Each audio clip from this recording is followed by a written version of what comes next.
Are you looking for inspiring conversations about faith, film, and life? You're in the right place. Here's the host who knows the right questions to ask, Father Edward Looney. Hey everybody, it's Father Edward. Thank you for tuning in again for another episode of the podcast. Grateful for your listenership, your viewership, and ongoing support.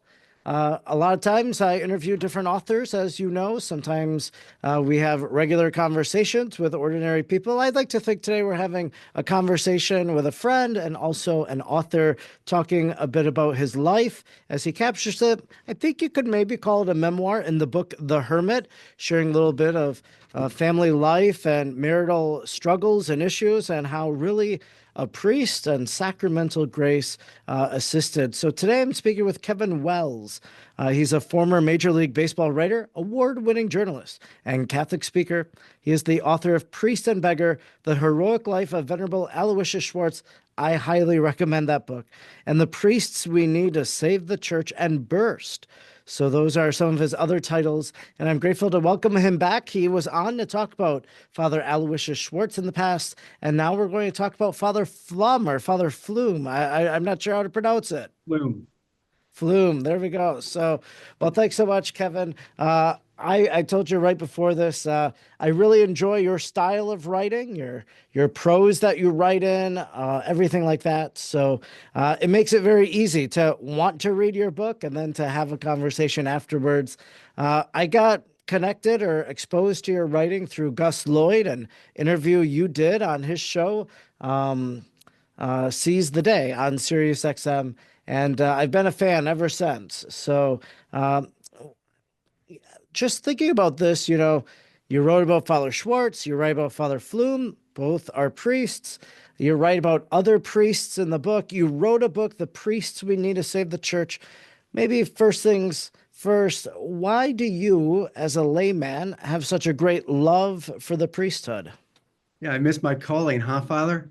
No, we need very dedicated holy lay people such as yourself to love the priesthood. So that's great too. Yeah, and actually I have a book coming out in this April on another priest, John Vianney, called Coached by the Cure. But I think the answer is this. I grew up in the shadow of a paragon, Monsignor Thomas Wells. Even as a little kid, I used to ride my bicycle to his rectory. He actually, by stroke of luck, his first parish was in my hometown in Bowie, Maryland.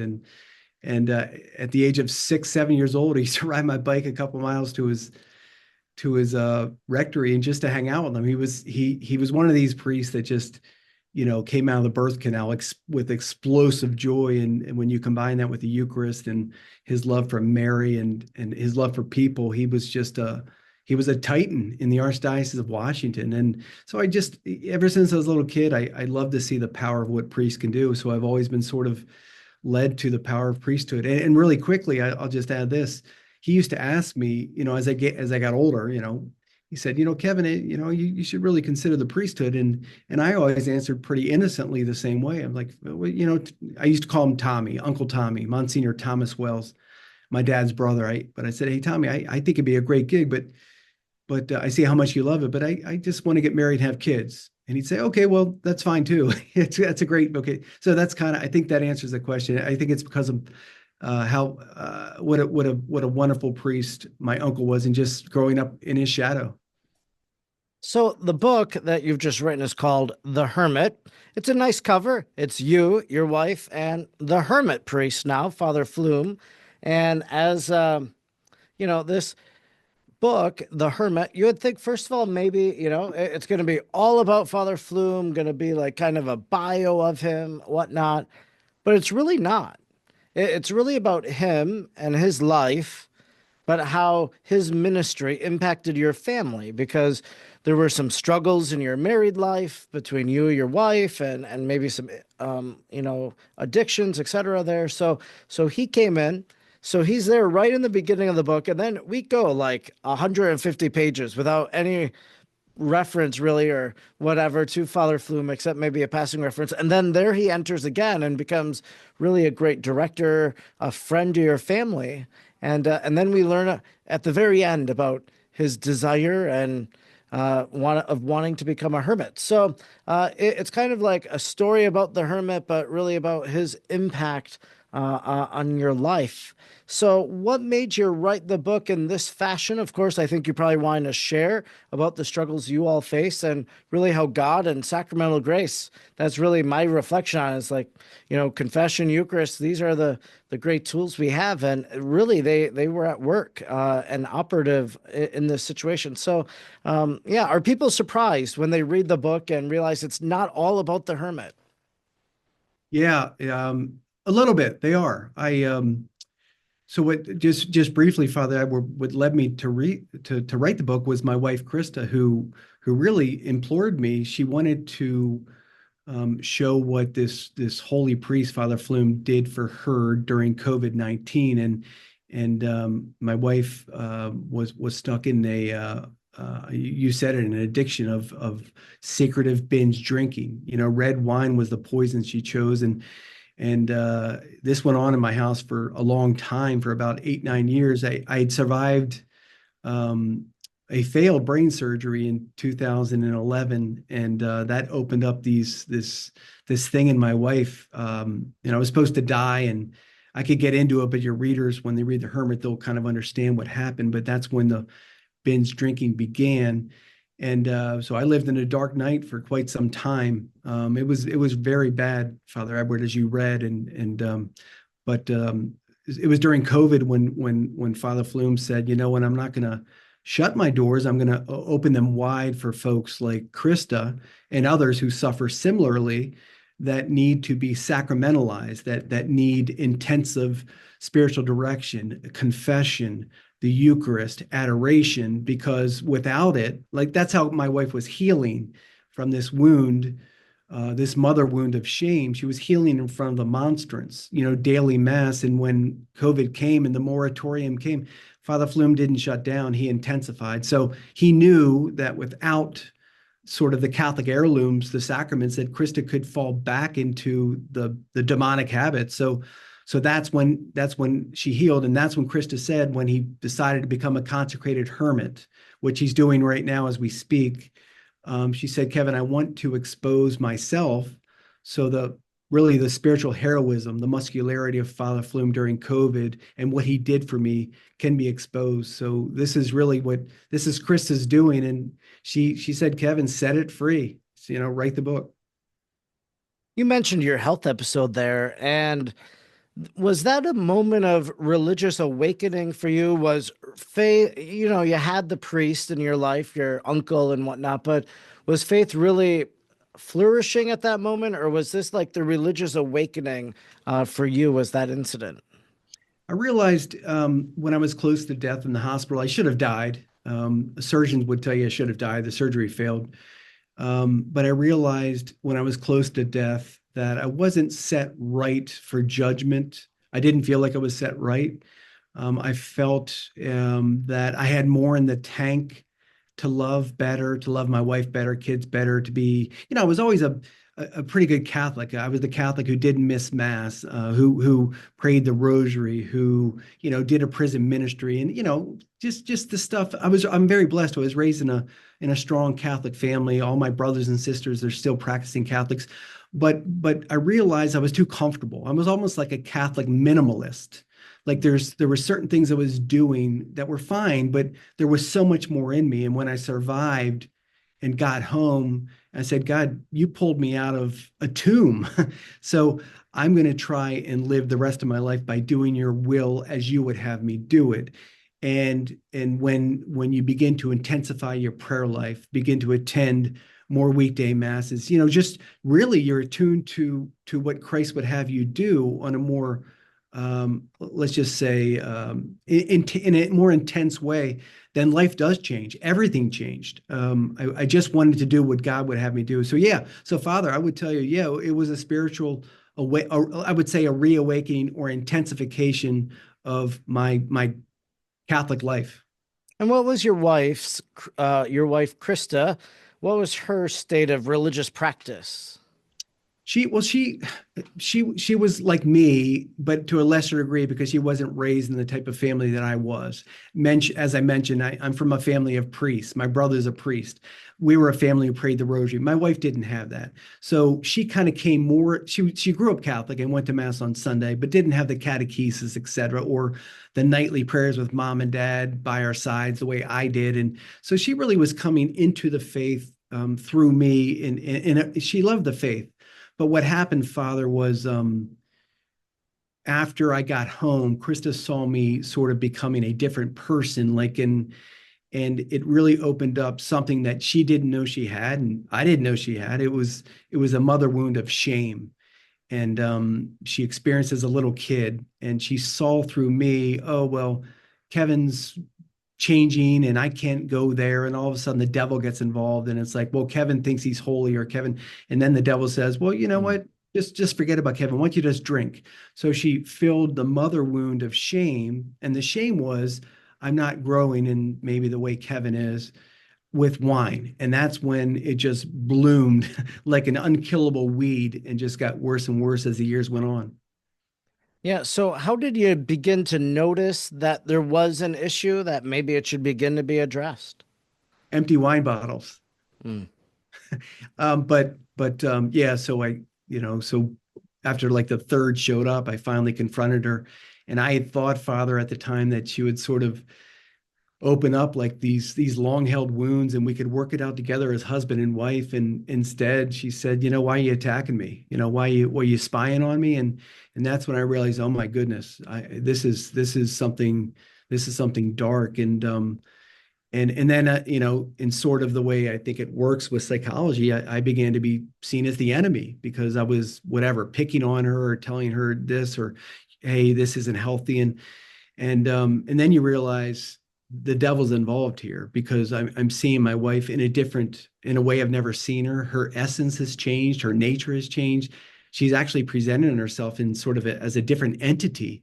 So I knew I was facing something that was of the demonic, and really all I really had was God to sort of say, hey, God, I don't know what to do with this one. You got to help me. So it worsens, intensifies, I think. So divorce was never an option. You never considered that at all, right? And why was that? Because I think some people would say, it's easier to get out of it. So they wouldn't fight for it. Well, I knew early on that if I divorced my wife or separated, that the devil not only had me, but had Krista and had my entire family. So he wanted to burn us all down. And I knew if I left or divorced Krista, that's number one. But number two, Father, hopefully you can appreciate this. I do believe in the sacraments, and I believed in the matrimonial grace, that sacrament, that somehow or another, if I waited God out in this strange providence of this dark night, that these graces really were fortifying me to stick my nose into it and to love Krista more intensely, even though I felt like I was loving her on the other side of the world and we were speaking different languages. I knew I needed to love her in a strange way, even more powerfully. And I did. I really did. I knew I simply could not leave her because she needed me by her side, even though I was her enemy. So one of the things that happens is she does go off for some time for some treatment, for some inpatient treatment. But of course, too, like she leaves and, leading up to that time, during that time, probably, and even afterwards, then there are these like bumps in the road. There are these stumbles. So for someone that maybe struggles with addiction, that maybe, does have a fall and back into it, but then they rise up out of it. What's some advice, counsel that you could give from your own experience of seeing that and witnessing that? Well, if Krista was on this podcast sitting next to me right now, what she would say is, until the root sin or predominant fault, or in Krista's case, shame, is addressed and sort of, whether it's a Father Flum-like figure or a Catholic psychologist or whoever, sort of scalpels down to that initial wound and holds it up and says, hey, this is where all of the dysfunctionality is coming from. So we're going to work to get rid of this now. Is that okay? And Krista would have realized, yeah, it's time. So I would encourage your listener or viewer to, if they're also struggling in whatever it is, pornography or drinking or drugs, that root problem, that root stain. And for Krista, it happened for her when she was 7 or 8 years old and didn't feel mom's love, or in a way that was unhealthy. Well, okay, we're going to bring it all the way back. We're going to get rid of that. And that's where the sacramental graces can really infuse and bring life to the dark places. So that's why, like, the counseling didn't work, or that 6 week stay in a rehab, because they never got to the shame. Yeah, and probably, I don't know if it was a Christian rehab center, but maybe God wasn't even a part of it. You know, it was just kind of looking at the issue, dealing with the issue, but not incorporating the God factor there. So, speaking of the sacramental graces that you just referenced, of course, they come to us through the sacraments, which are celebrated by priests of the church. And in this story, there are different priests. So there's Monsignor Essiv. Is he still alive? Yeah, he's 96 years old. He's still clicking and ticking. He's doing Oh, great. wow. That's great. You know, I met him only once, and I saw him around a few other times at things, but never really chatted or got to know him as others of my peers have. But yeah, so he plays a big role. Like literally, y'all drive there. So like, if it was 2 hours to get there to where he's at, like you drove 2 hours, you drove 2 hours back. That's how important it was to seek his fatherly wisdom. Why was that? Well, yeah, it was 4 hours, and he's in Scranton, Pennsylvania. We're in Maryland. Because he reads souls.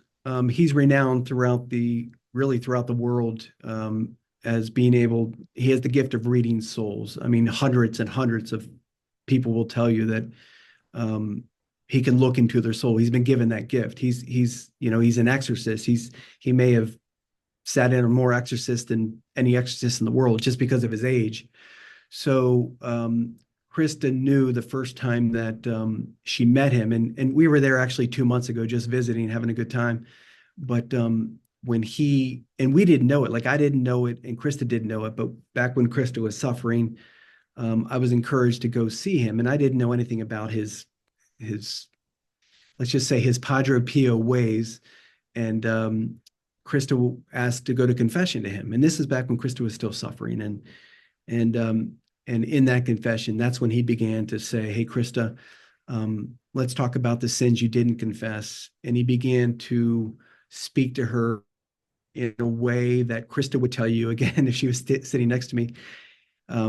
He began to speak as if he was Jesus, whereas actually the tone of his voice changed. He spoke like, "Krista, why are you running from me? Not why are you running from Jesus? Why are you running in the wrong direction? Krista, come back to me." So that meeting, when he really seemed to crawl into the skin of Jesus Christ, that's the reason we keep going back to see Monsignor Essiv. Okay, so the other priest too in the story is Father Flum. He's the hermit. He's the protagonist of this story, and so the very first moment she met Father Flum was him knocking on your family door. You're down in the, Central America on a mission project. You forgot that you had scheduled this or something like that, and she turns him away. And then later the door will be opened again, and he'll be able to enter that door and play that pivotal role. So, what do you make of that first instance to then the role that he plays at the very end? Well, the first thing I'll say is, people will often say that, God has a great sense of humor. And it's just kind of like a cliche, but God has an extraordinary sense of humor, because Father, just briefly, the book actually opens with Father Flum knocking on our door and Krista answering, and Krista had been drinking. And I had forgotten that because I'm a dummy, I had forgotten that I invited Father Flum to dinner at our house. So I was 1,000 miles south, and after a 5-10 minute conversation, Chris is like, "I don't know you. There's no dinner. Who are you? Kevin's a terrible planner." Then just slamming the door in his face. So not a good beginning with the priest that Krista would say saved her soul. So the great sense of humor is this. A while later, Krista finally said, I think I need to go on retreat, and which I was like, oh my goodness, God, thank you for answering my prayers. This is it. This might be the beginning of the healing. And that day she called me about 9 o'clock at night, and she said, I'm in line for confession. There's a Father Matt Fish and a Father Martin Flum. Father Flum was the priest that she didn't know she slammed the door on. And she said, which priest should I go to? And she said that I texted back in all caps, go to Father Flum and go face to face. So that was the very beginning when she entered that confessional. And I'll let your reader, or I'll let your viewer read the book of what ensued, because it was very interesting. But that was day one, moment one of Krista's recovery, when she was sitting across from the very priest she slammed the door on. So Father Flum plays a big role, as you mentioned earlier, because of the COVID-19 pandemic. He basically, I wouldn't say disregarded, but, invited a handful of people to Mass, and they were able to receive the sacraments. And so it was in a chapel, or did I gather that it was at a cabin, or I couldn't really make out at one point where it was at. So it was at two places. Initially, at the very beginning, it was at a chapel that's been allowed by a bishop. That's off site of a parish, but it was allowed by a bishop, and still is to this day. And then, so Father, I'm going to tell you a dirty little secret, if you promise not to tell too many, except for your podcast listeners. He always felt that, he always, every day of his life, he celebrated the Mass, and he began to celebrate a private Mass at 6 a.m. every day. And he just would leave the door unlocked.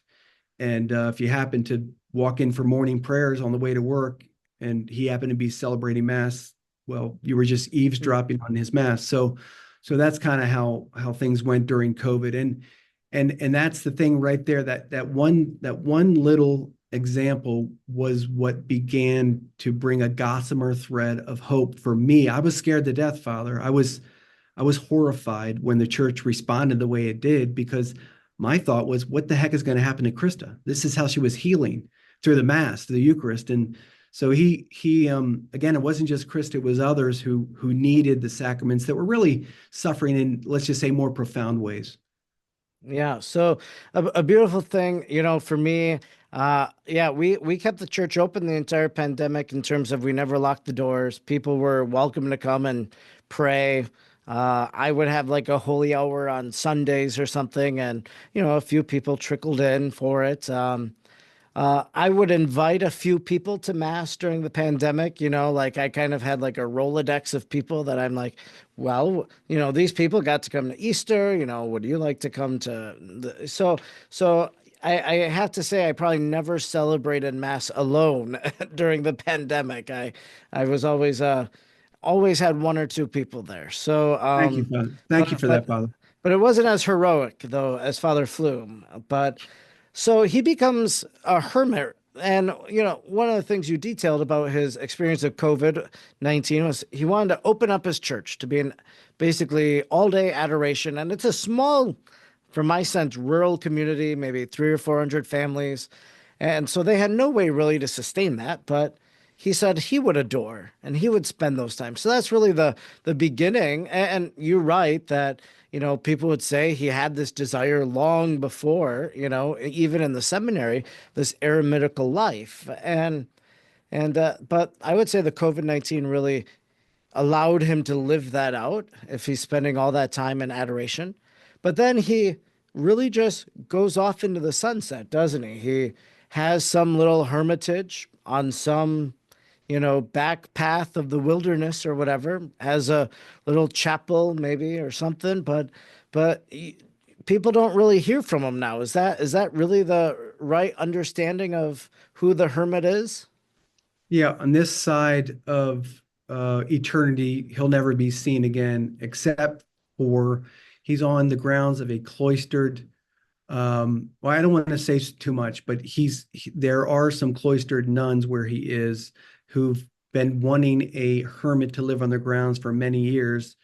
So that's where he is. He lives in Okay. a cell, and so basically his whole home is about the size of your childhood bedroom. I've never seen it, but so basically his home is a room with a monstrance. So every day he offers his life in penances, mortifications, and prayer. And Father, I'll say this: he's praying for a recovery of the priesthood, and he's praying for the West, a return to, let's just say, a return to morality and sanity and reason in the West. And he gave his priesthood to Mary back in seminary, Our Lady, and I think for years interiorly he felt, Martin Flum, Martin, I'd like you to offer yourself as a holocaust. I want you to give everything, like Saint Anthony of the Desert. I want you to give of yourself so others, so the church, the world, the culture, the West can begin to heal. So he took that call very seriously. And as you mentioned, Father Edward, even in seminary, he gave up all meats, no alcohol. He began even back then to embrace more severe penances. And this isn't a rigid man. Like if you encountered him, you'd see him. He's got a big Old Testament beard, but he was a friendly guy. He was strong. He was holy, but he was a guy that you can have a good time with, good discussion with. But he understood. He loved the desert prophets. He loved the early saints. He loved the martyrs. He loved the saints because he wanted to be a saint. He wants to be a saint, and he just felt uniquely his call. And it's a rare one. It's not common, but that was to give the rest of his life over to God in prayer.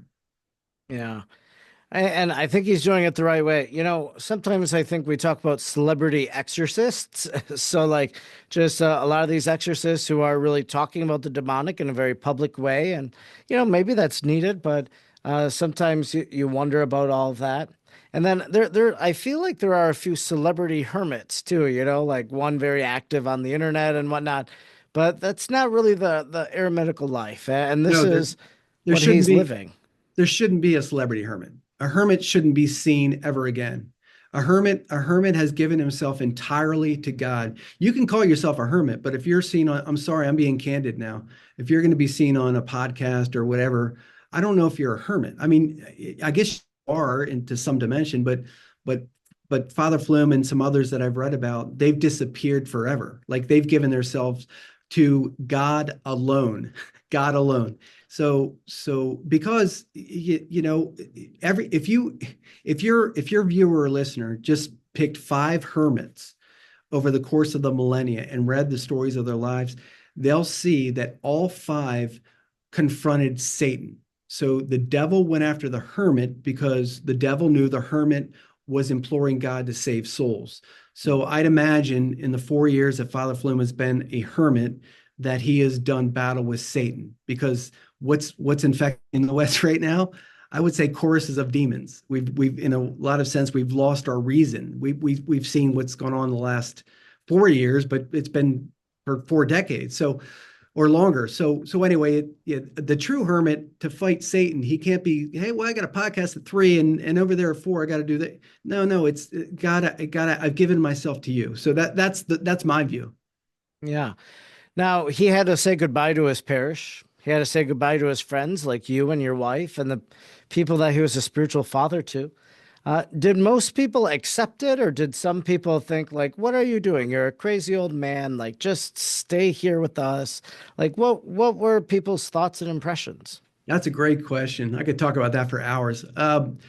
If I could do it in percentages as an old sports writer, I would tell you that maybe 20% understood, that they knew Father Flum's essence. He was a man of prayer. He was a man who could actually do, like, just think about it. Just think if you were a hermit. So a hermit, so he told me a few nights, Krista and I, a few nights before he left. So every day he'll get up at between 3:30 and 4 and begin his first nocturne, his first prayer, which lasts 1 hour, the life of a hermit. Just imagine if you're like, sort of 16 hours of prayer and penances, and imagine like 4 years in, you're like, I'm going to sleep in today. I'm going to sleep until 5. And then a couple years later, you know what? I'm only going to pray 3 of the prayers of the divine office. And then a year later, you're like, you know what, I'm just going to look at the bluebirds and sit on the porch and stir my tea. Like, it's a very difficult life to give your entire life over to God in prayer. But the 20% that were happy that Father Flum left, they knew he could do it because they know who he is. Maybe the other 80% who had their hearts broken, maybe they felt the same, but they loved him. He was their spiritual father. And many of them said, why would you leave us? And I understand that. Like, I get that.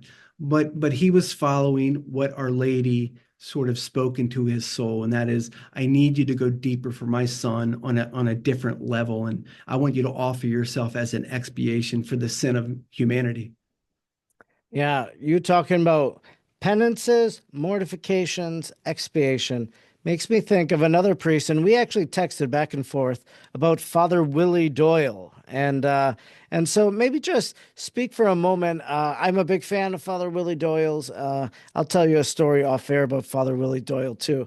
But anyways, just how did you discover him? Why were you drawn to him? I have a great admiration. You probably saw my piece over at Crisis that said, Father Willie Doyle made me a better priest. And I truly believe that.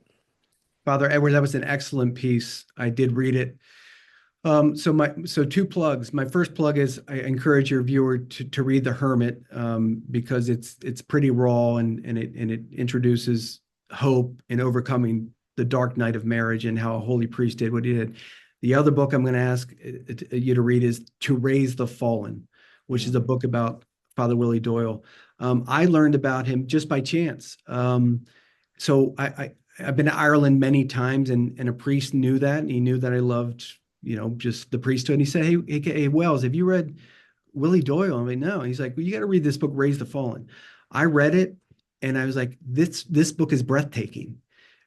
And Father, I think we talked about, there was one section about 30 to 40 pages where he talked about the penances and mortifications that he would take on right before a major battle that he knew was going to happen the next day. And I said, this priest, I don't know why this priest isn't known throughout the world, Father Willie Doyle. So I just fell in love with him just because of that book. But since reading To Raise the Fallen, but it's by the way, both books are, my book and his are published by Ignatius Press. I read a big fat old book written on his life, and another book too. I have another book where it's one of these famous quotes by Father Willie Doyle. Yeah, so he's like an icon in my heart right now, that priest. Yeah, for sure. Yeah, a lot of it, he's got, for me, a lot of one-liners that if I think back to him, they just are like, what are you doing? You gotta do better. His voice is always behind me. Yeah, I have it. Yeah. Actually, I have some over there on my shelf. I think I have one of his relic badges. So yeah, big fan. So, yeah, all these people, Father Schwartz, Father Flum, Father Doyle, these are Monsignor Essef, all great holy priests that we're very grateful for. And really, we see the effect of holy priesthood and ministry played out because it really affected your wife and brought all that happened to her, brought her healing, brought her restoration, all of that. How is she doing these days then? So, the book takes us through COVID, but how is she doing today? So I'll answer that, but first I want to say, so one day, Father Edward, they're going to be writing a book about you, okay? I hope, but I don't think so. I'm a great sinner. Oh, well, so am I. So Krista's doing wonderful. I mean, she's healed. As I mentioned earlier, Father Flum was able to take a spiral staircase down into her soul and get to that shame. And once Krista began to understand that she was loved by God from the beginning of time, and he didn't want her to live this way with this shame, he began to gently sort of pluck it out. And once he finally got to it, it was gone. So she's healed. She's healed of the alcoholism. So she's 4 years healed now. So I guess you could say we're on our honeymoon. I hope she would say the same thing. So yeah, we're as happy as we've ever been. Yeah.